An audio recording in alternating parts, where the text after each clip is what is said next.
Hey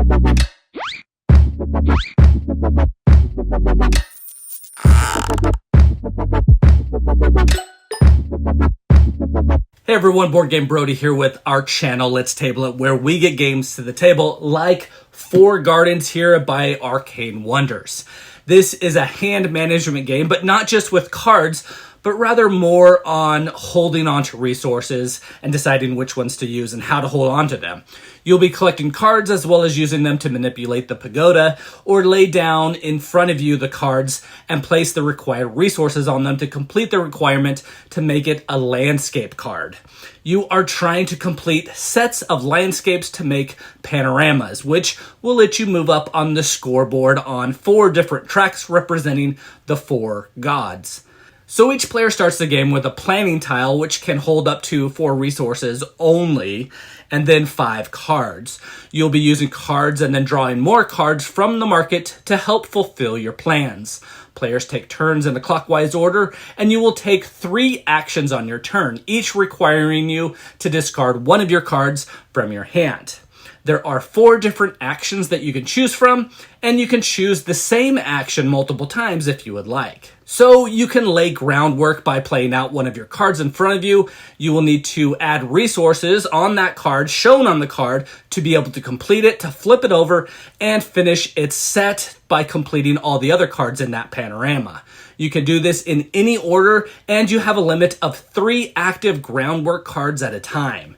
You also can only have 1 of each colored panorama total, so no doubles allowed.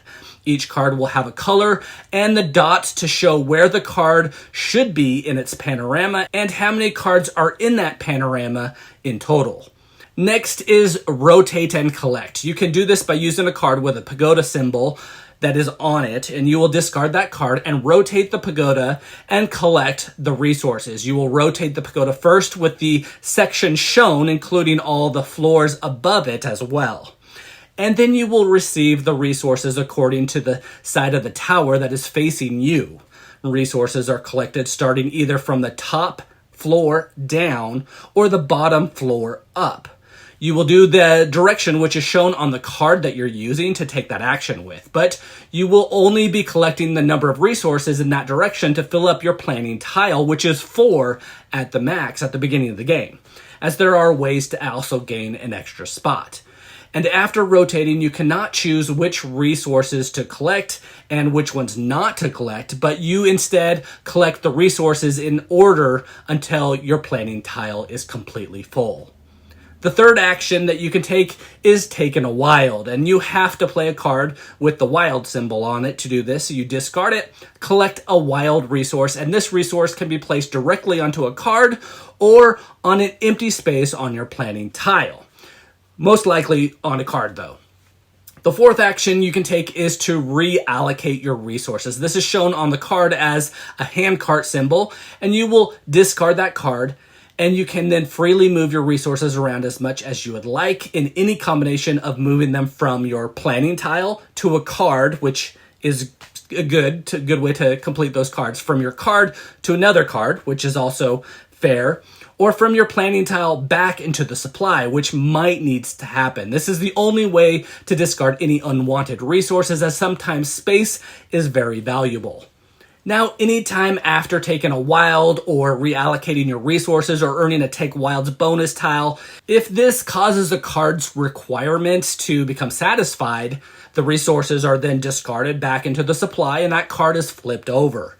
And as a reward, your score marker is moved up 1 space on the God's track corresponding to the God symbol shown on the top left of that card.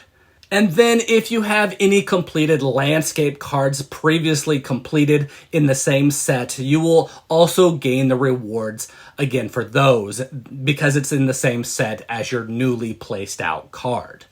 If the card shows a multicolored symbol, then you can choose which God's track to advance on. It's your choice, which can be different each time that you do that. If your marker is on the rightmost space on that track and you're moving up on it, instead you will move all other players' markers back 1 on that same track. if a marker on the leftmost space, when someone does, is on the rightmost space and they move the marker off the track, that player can no longer gain any rewards in that color. But they can still complete cards of that color if they wish. Whenever you finish a set making a complete panorama, then you will collect the topmost bonus of one of the piles, one of 3 different bonus piles. And you can never have 2 of the same type.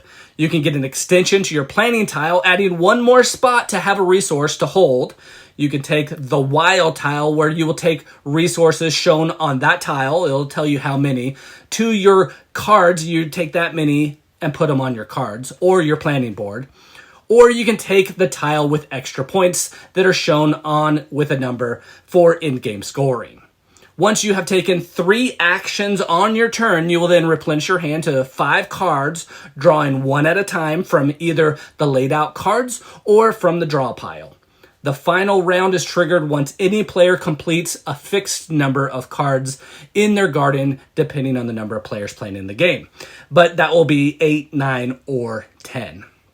Once the final round is triggered, players take 1 last turn, making sure everyone takes the same amount of turns, and the final scoring is then performed. Scoring is done by adding up your points on the gods tracks and adding any bonus tiles gained, and the player then with the most points wins the game. And well, that's 4 Gardens here by Arcane Wonders. I really like the design of this game. I'm not sure why it's not more popular, and I haven't heard of it before now. It's not a game where you get a ton of resources and then, you use them how you like, but rather you're limited to holding only 4 resources at the beginning, and you can get to 5 if you get that planning tile, which I would recommend. And then to be efficient for the game, you want to fill those up strategically to then move them, onto cards that need them. Remember, you can only be working on 3 cards at a time, so you will, potentially limit you as you play the game. And at the beginning, you might, place cards down due to what resources you have already to place on them. But that won't work towards the end of the game because you really want to finish certain cards to finish that panorama to gain those points as well and get those extra bonuses. Everything just builds on each other in this game, and that's why it's a good design. It's done very well. I like the fact that you have 3 actions to perform on your turn, not just 1. So you aren't stalling the game and making it longer than it needs to be. The cards give you several options that you can use, so you can use cards for different reasons. At times, you might kind of try to remember what you were planning, how to use certain cards in your hands as, they can be used, and you might, remember that you had a certain idea in line for certain cards. But you will need to be careful to remember to play your cards the way that you want to, because it's easy to play a card and then find out later, that you're saving it for something else. The way you collect resources in this game is fun. It's a puzzle to find a way to get what you want, knowing sometimes you might get stuck with resources that you don't really want because of the cards that you have. But you have several different ways to attack the pagoda to gain resources from the top to the bottom and then the bottom to the top, turning different sections one way or the other. And there's a lot of ways to get what you actually want, and a lot of ways to get what you don't want as well. The components are lovely, starting with the 3D pagoda. That is very impressive in this game. Not a lot of board games has something like that, so it makes this game unique and very beautiful to look at. Each section shows a resource type on it, and each side has either 0, 1, 2, or 3 of those resources.